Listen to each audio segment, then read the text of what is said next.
Hey everybody, Livingston here, and today we're jumping into a different kind of video. It's going to be one where we're actually discussing the movie instead of watching and commentating on something like The Exorcist, which we ended up getting quite a few comments on it. And I figured, you know what, I want to make this channel more about movie discussion, also with the movie commentary, and we're going to be doing some other things in the future as well, and dropping a trailer at some point in the future about the new film that we're doing through Mind Maze Entertainment with Chad, and we haven't really been seeing him a lot on the channel right now, but he's busy with his own stuff, but he'll come back and he'll be putting up more content. You can also look out for a short that we did up at Helton Creek Falls, not too far from where I live in Blairsville, Georgia, and he actually did a pretty good job out there in the water strumming his guitar, and we have a nice little surprise for you at some point down the line. But anyways, we're going to get into some comments that we ended up getting a lot of in the Exorcist video, so I figured we can kind of go through and discuss what some people are talking about in the comments section and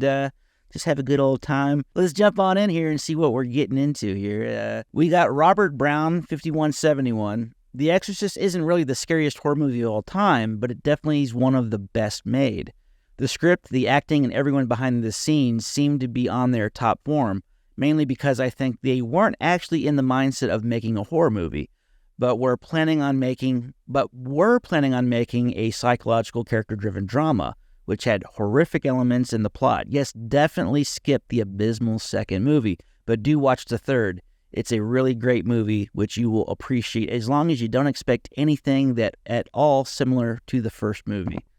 Oh, thank you very much for the comment, Robert. And yeah, I actually watched the second movie, and I don't know what the hell that was. It was just kind of all over the place. Had no actual bearing on the first movie other than the fact that Linda Blair was in it playing the same character again. But yeah, I was very disappointed in that movie, and I'm glad I didn't react to it for the channel, but I will definitely be reacting to The Exorcist 3. I'm hearing really great things about that film, and it does seem more like a continuation of the story that started in the first movie, more so than the actual second film. So I'm looking forward to jumping into that at some point, and I will be watching it for the channel. And it's I don't know when, maybe around Halloween time. I think that'll be a good time for me to watch The Exorcist 3. But all right, let's see. We got Vamp Fort 793. This movie is the reason why I love horror movies. I got to agree. Yeah, this was really top-notch filmmaking for sure. I am so surprised that I have not sat down and actually watched this movie before, but so glad that I did. All right, we have at Anonymous 19844.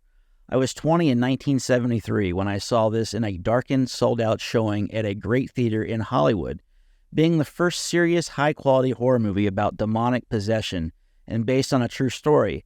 It was 10 times more scary for us in 1973 audiences than any other movie ever was, is, or will be. It's the storytelling that made it great, with the supernatural horror scenes being the icing on the cake.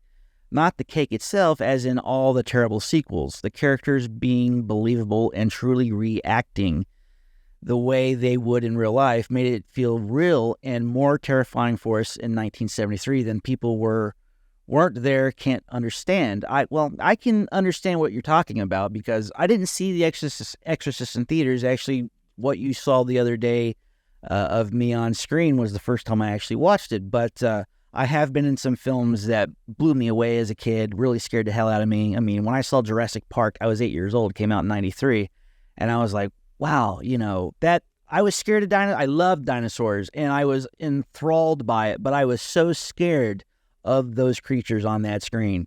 Well, what are some other films when I was a kid that really blew me away? I mean, shoot, I was in the era of Steven Spielberg, so when I watched Saving Private Ryan, that really, like, wow, I never had a war scene ever affect me that way before.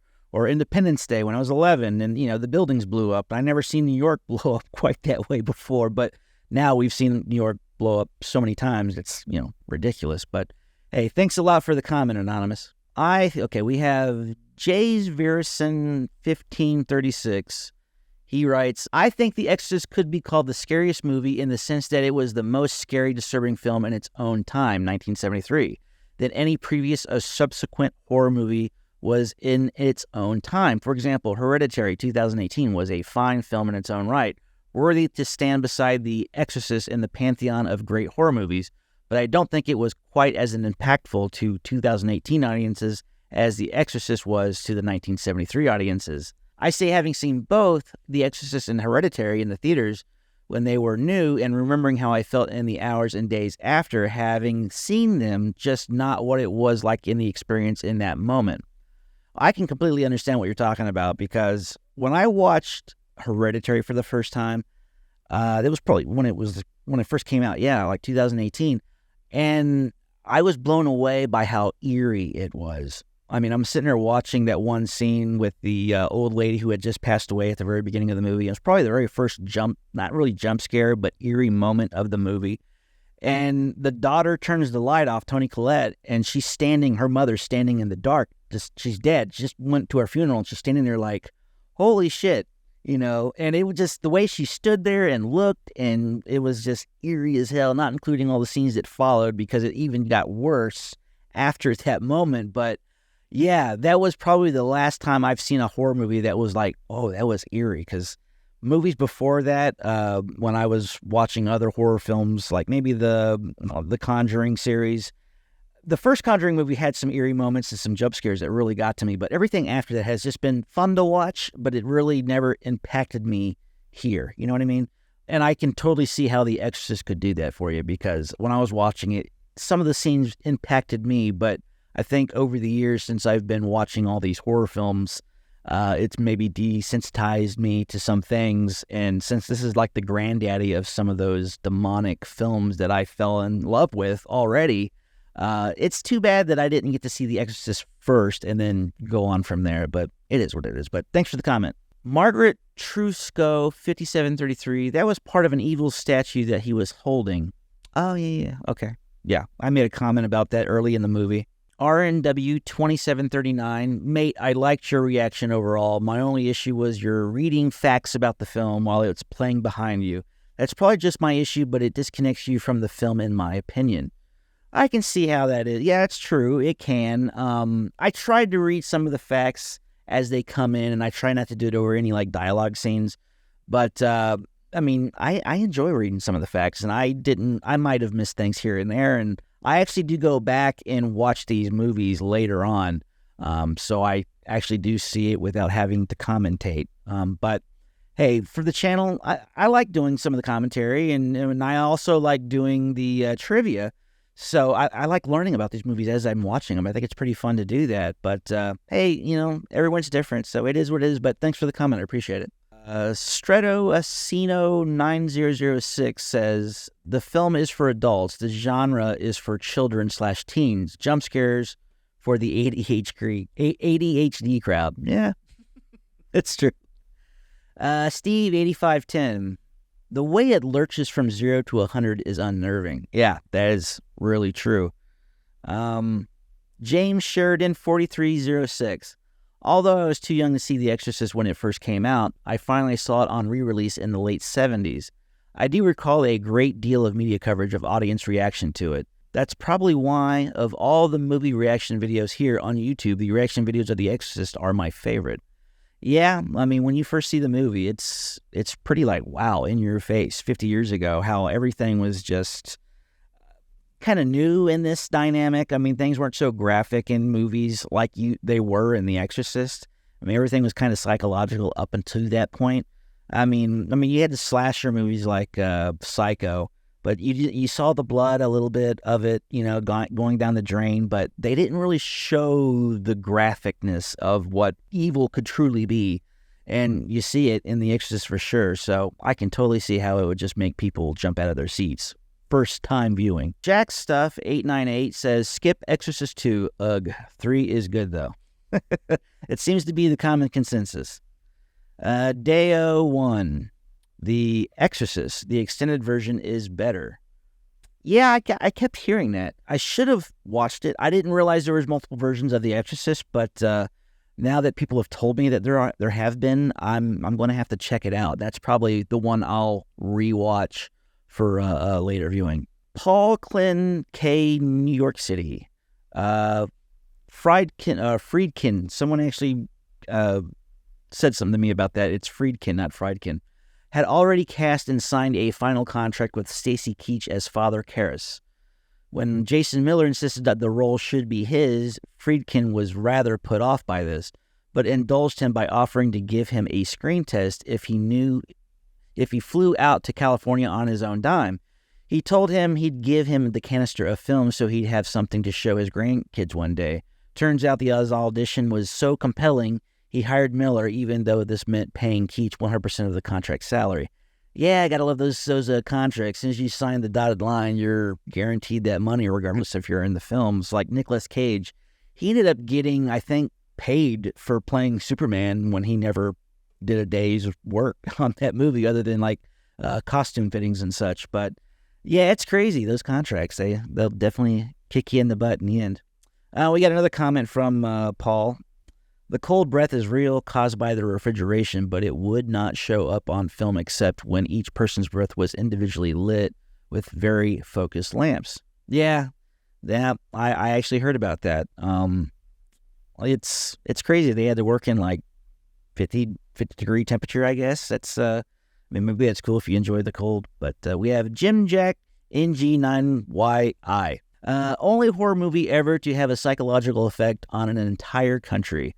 Only horror movie ever to be nominated for Academy Award. Is that true? I didn't know if that was actually true. I'd have to look that up. I mean, I'm sitting here trying to think, and I can't think of any horror movie right now.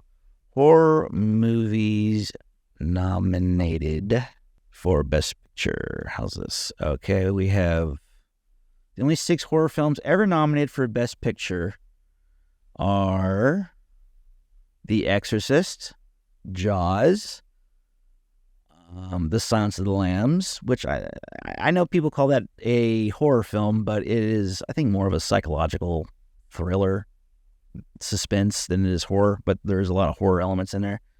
Let me see. It says the Oscar nominations. Oh, it says The Sixth Sense. Was that nominated for Best Picture? I think this is just nominated for Oscars in general, not Best Picture. So it's like, but it was it? It was including, 6 Oscars: Best Picture, Original Screenplay, and Best Actor. Okay. Black Swan, I wouldn't consider that a horror. And Get Out, yeah, okay. So there have been other horror films. I would definitely classify Jaws as a horror film. Definitely The Exorcist. And The Sixth Sense, it falls in the horror realm, Black Swan and Get Out, it's labeled as a horror movie, so that is true. 18 years ago, he also writes, 18 years ago when it came out in the theaters, I, like millions of others, slept with the light on 3 nights in a row. On YouTube, you going to watch this actual audience effect in the theater. Oh, I didn't know they actually had one of those, but I'll have to check that out at some point. Yeah, I can see how you would not want to fall asleep without some light on. I've had those moments. There was a moment maybe like 3 or 4 years ago when I was inside of a barn, and it's like a 50, 60-foot barn, and I closed the big doors in the middle of the night, and I was walking back to the other side, but it was pitch black dark, and all I could see was like the outline of a door. And as I was walking in the pitch black darkness, I'm sitting there like getting creeped out as if something behind me is reaching out and trying to pull at my shirt, So as I'm walking, I'm like walking faster and faster and faster and faster until I get to the door, and I open the door and I turn around and the light beams out, and I look, nothing's there. My imagination. It's crazy what that brain will do. ES9080 says, oh, it absolutely is the best horror film of all time and one of the best films ever made. I will have to agree with you as to being one of the best films ever made for the time and everything, because it still looked real. I don't think there was a shot that really looked fake today. Still holds up. And being the best horror film of all time, I don't know if it's the best. It's great. It's definitely probably in the top 5, if not top 3 for me, but that's film. We all have our own opinions about it. I love Jaws when it comes to horror films, just the way the suspense is built up and everything. In this, it was just a different tone, a different vibe, and I liked it. I enjoyed it. Definitely in my top 5 horror films. Don't know clue where it would rank in that top 5, but it's floating in there somewhere. Artificial Intelligental. That's a cool name. In the book, her father's name was Howard, Captain Howdy. Howard? Maybe there's a relation there. He also says the detective must have concluded in the last scene that Regan pushed both men out of the window. Why wasn't she charged? Maybe she was a kid, and I don't know. It was just kind of, you couldn't really explain it. How could a little girl throw somebody that far out the window? I don't know. Interesting. But no one was there to actually witness it. They all ran in after the fact, and maybe he just jumped out and went crazy. I don't know. Bud Hag Rizzo, he posts a timestamp at 1450. Oh shit, very realistic. Yes, I said that.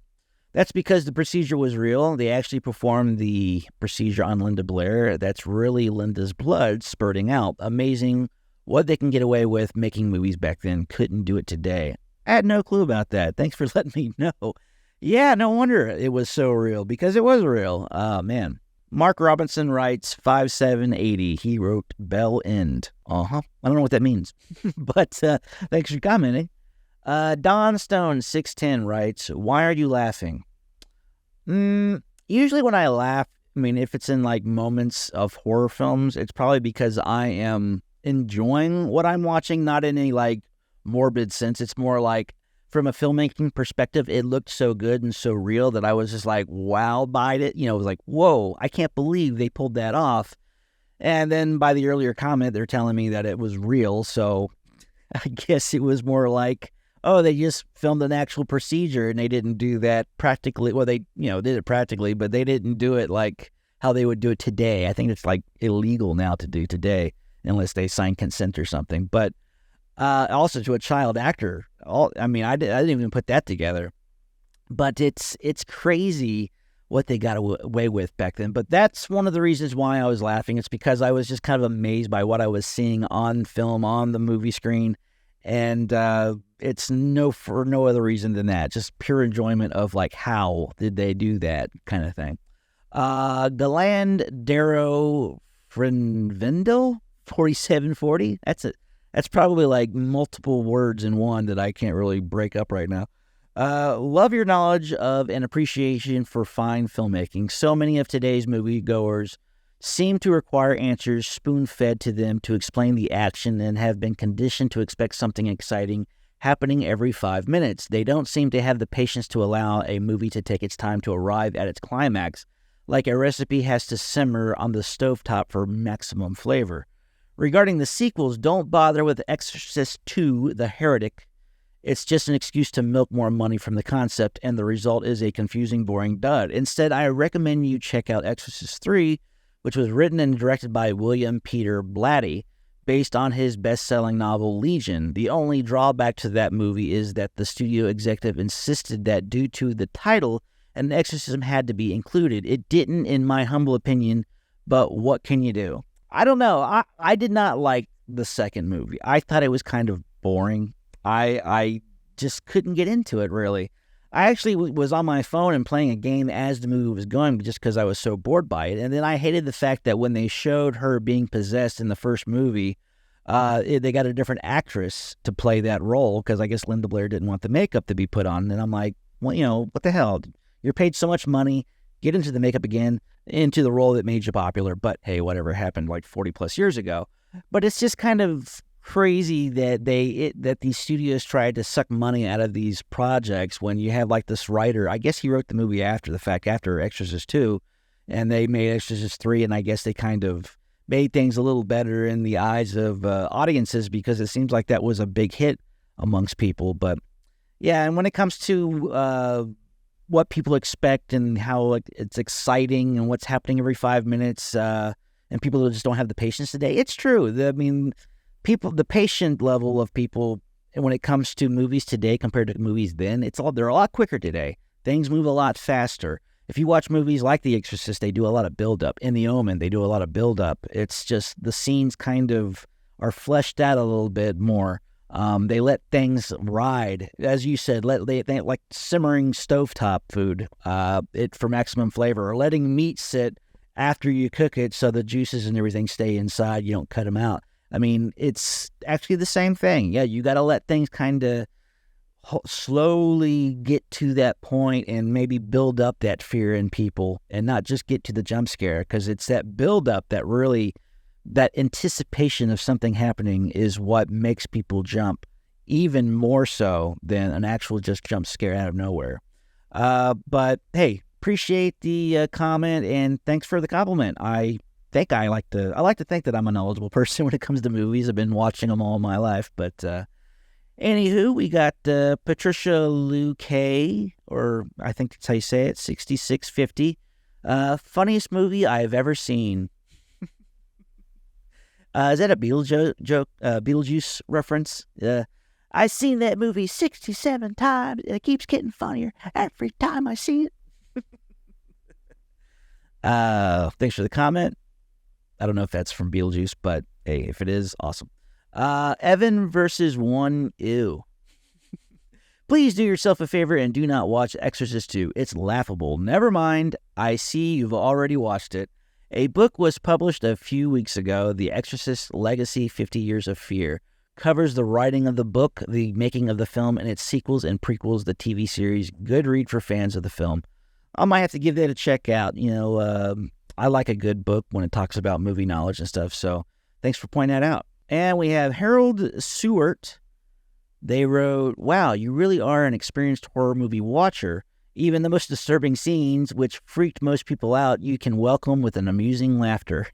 Well, I mean, I've watched a crap load of movies over the year, and I think I am a bit desensitized to seeing these sorts of movies. So it's just, I've made a horror movie too. You can actually go check it out. It's on Amazon Prime. It's called American Beast. It's called like 2 or 3 different names around the world, depending on where you're at. But it's called like Dark Woods over in South America. I think in Japan and other places over in Asia, it's called like Beast of Prey. Also in Europe, it's called Beast of Prey. And then here it became American Beast. It's just funny what distribution companies do with your movie. But hey, whatever. As long as I'm, people are out there watching it, it's all that matters to me. That's the only reason why I'm amused by it, just because I make film and it's just interesting to sit down and watch other movies and see how they actually did it. And watching the behind the scenes and reading about some of the stuff that they do, it's just, I find it very interesting. Hey, thanks for commenting. Let me see. And that's it. We don't have any more. That's all the comments we have for The Exorcist. But, hey, we get a bunch of comments for another movie, I implore everybody, please do so, because I love going through these and talking movies and kind of going through some of the stuff that I have in my head floating around, and maybe actually start doing more live shows and stuff. That would probably be a little more interesting too. I'd like to get into that, and let me know, comment below what you thought of the Exorcist comment video. I'd like to know your thoughts, and don't forget to like, share, and subscribe. And we'll continue on with Mind Maze Entertainment and watching more movies and discussing them as we go. So until next time, see you later.